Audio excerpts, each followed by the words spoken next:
Hello, I'm Papia. In this problem, we have this function x times cosine of x. And we have to figure out whether this function is even, odd, or neither. That's the first part. And the second part is we have to figure out the zeros of this function. Of course, if there are any. Okay, so how do we determine if the function is even or odd? Let's start by considering just the cosine function. We already know that cosine is an even function. And what does that mean? That means when you plug in negative x inside cosine, you get back cosine of x. That's what it means by even. So this we already know. Now we have to figure out if you multiply cosine of x with x, what happens to that function? Is that even or odd or neither? So plug in negative x instead of x inside the function. So let's see what we have. So wherever there is x, plug in negative x. So right hand side, we get negative x times cosine of, remember wherever there is x, plug in negative. So cosine of negative x. So let's see, simplify it. We have negative x and we already know cosine is an even function, so cosine of negative x is just cosine of x. So we get that. Look, this portion is just the function f.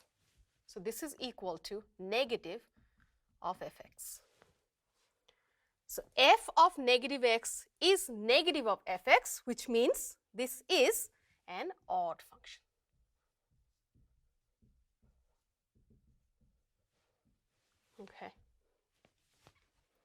Okay, so that just completes the first part. Now we have to figure out the zeros of f. How do we figure out zeros? We just take our function, set it equal to 0 and solve for x. So you have to figure out if there are any x where the function value is 0, which means for what x values do we get x times cosine of x is 0. Okay, now you have to be careful. Notice this expression. There are actually two functions. X is one, cosine of x is another. So product of two things equals 0. When that happens, either x is 0 or cosine of x is 0. Right? If either one happens, we get the product to be 0. So look here, right here, we found a 0 of this function. That is x equals 0. And then we have another portion that we have to consider. For which x do we know cosine function will give you 0? All right, let's consider that. When is cosine of x 0? Do you remember the first value where cosine is 0? It's pi over 2. All right, so pi over 2 is one of them. Are there any other ones? What is the next one where cosine is 0? 3 pi over 2, right?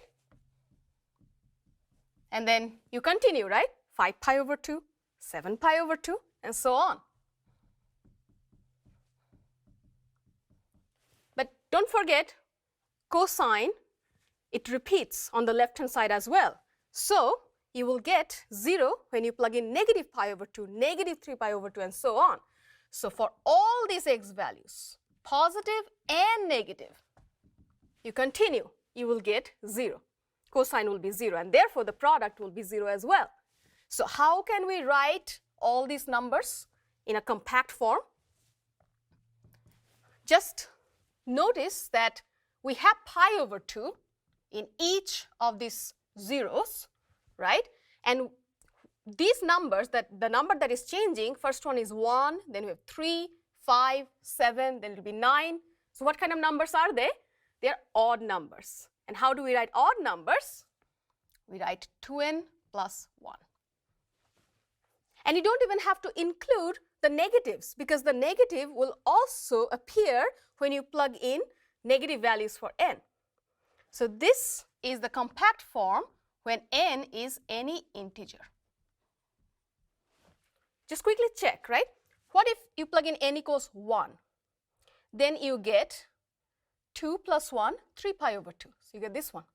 Okay, if you plug in n equals 0, you get 1 times pi over 2. That's this one. Plug in n equals -1, That's negative 2 plus 1. So negative pi over 2. Do you see? You get the negative pi over 2 as well. So plug in n equals negative 2, you will get the other negative ones as well. So this is the compact form of writing all these numbers. So finally, what are the zeros? They are, we have to consider this one and all 2n plus 1 pi over 2, n is any integer. So that's the answer. Okay, so we completed the problem. Finally, we have to use a graphing utility to check our result. So pick up any graphing utility that you have. Let's graph the function first, x times cosine of x. So just write down y equals x times cosine x, graph it.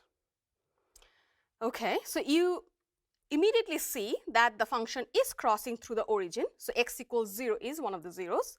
And then it is crossing x-axis various places, right?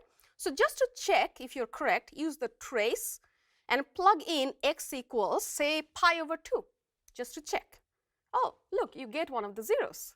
You can check further. You can plug in 3 pi over 2 next, and you get the next point. So you can do that for the negative sides too.